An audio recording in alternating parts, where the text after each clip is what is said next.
He's an artist, a collector, and most of all, he likes to turn ordinary everyday objects into something out of the ordinary. Meet local artist Ng Long Wai, who's captivated by the iconic figures from the 1960s.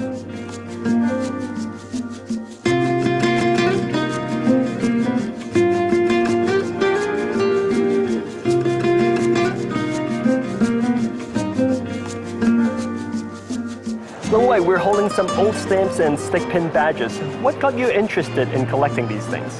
Can I tell you a story? I've been collecting this stuff for more than 10 years. And I like reading. And one day I borrow a book and then I find it bookmark in the middle of the book. And then it's a matchbox labels. And then the back of it evokes Hong Kong 1970s. It sounds like to me is a piece of keep it. And then I kept it.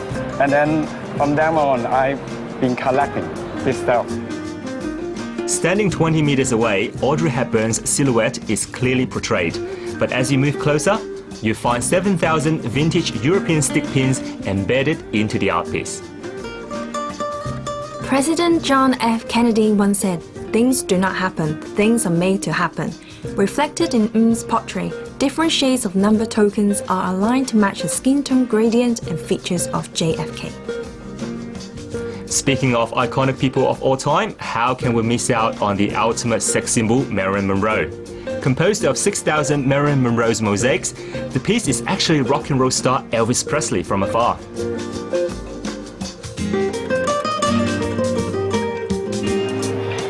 Of all the artwork here, do you have a favorite?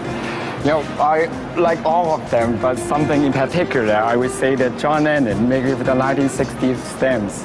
Because there's a lot of juice in there.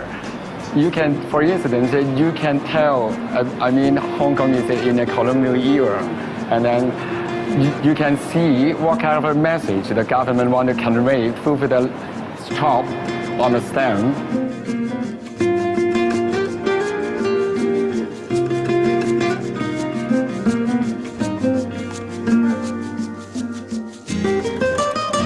Other iconic figures that impress crowds include the portrait of Che Guevara, which is a compilation of wooden clothespins. An exhibition featuring icons from the 1960s is nothing new, and there have been a lot of these in recent years, almost to the point of overkill. But I must say Long Wai's use of media is very interesting. I've never seen these portraits made with stamps and collector's pins, so that was pretty cool. And while I was at the exhibition, I saw a lot of students there, and getting young people interested